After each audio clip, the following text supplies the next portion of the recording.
Nongma mayang kanglaba chaningai phangdraba lamhui ama chanaba kharadang phangbra yengge haiduna umangda asum laklamboire lamhuiduna asum lakpada samu asiba ama umangda taduna leramba thengnaredo mana nungaireda sariso haiduna harau harau manakta sangsillaga kadaida chasige haiduna asum yenglakpada yanglengi ahoba saruk sayon phangba mafam adu leiramduna maduda lamhui machin atumba adu thingjinduna chaba horak edo numit khudingi chasillakpaduda samu mabuk manung adu hotrong horaboire hojikti lamhui adu samu gi mabuk manungda changduna maning tekpa makai charakpadudadi okmuk noiba haibadu hek yobani magi nungaijabi haibadu kham thenge samu adu mangondadi leinaba yumsu chanaba paiba pukaisu animak he oire asumna lamhuido numit kayani samu mabuk manungduda leiduna asum charakpadagi nungsa sagatlakpada samu maul adu chap tingkhatlakpadagi changpham ahobadu thok phunjin thokre karam chawbo lamhui awaba tare karam no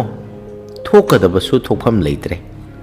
samu mabuk manungda lamhui adu chong chongduna tharo malo onduna numit kharinigi wana lelaboire nongma ningthaugi manai singna ningthaugi mangkiba samu adu thiba lakpada umangda samu asibadu thengnaredo iningthaugi mangkiba samu dudi sida siduna leiredana haina mapanda wa taunabadu manungdagi lamhuiduna taharaboire loksing singkhraba lamhuini hojikti mapal thoknaba pambai ama phangledo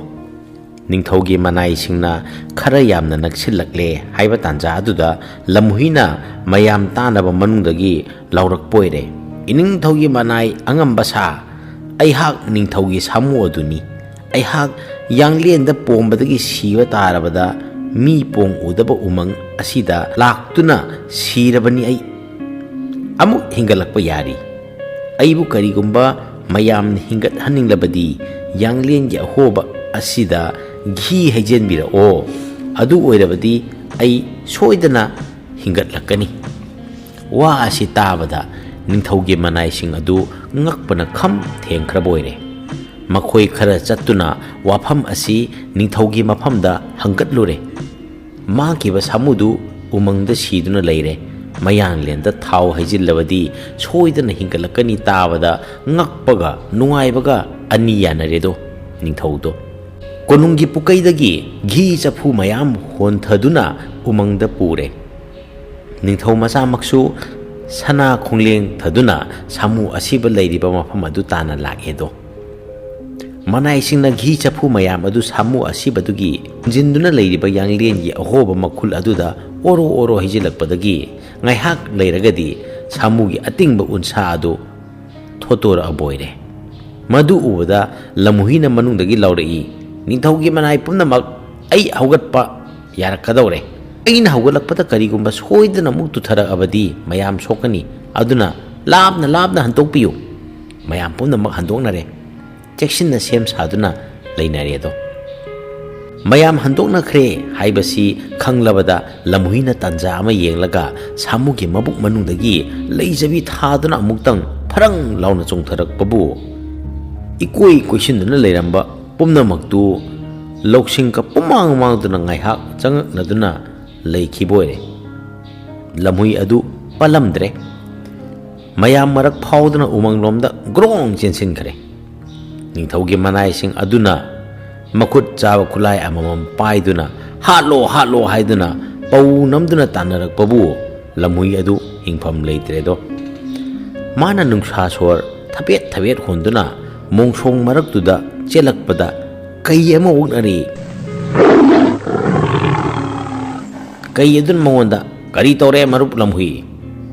nang aduk phingna nungsa thabet honduna chela idubo kanana nangbu tanarakpage hanglakpada lamhuina ho ningthaugi macha nupido aingonda pi ye ꯑꯗꯨꯗ ꯑꯩꯅ ꯌꯥꯗꯨꯅ ꯆꯦꯜꯂꯛꯄꯗ ꯃꯈꯣꯏ ꯃꯌꯥꯝ ꯆꯪꯗꯨꯅ ꯇꯥꯟꯅꯔꯤꯕ ꯍꯥꯏꯅ ꯈꯨꯝꯃꯕ ꯑꯣꯏꯔꯦ꯫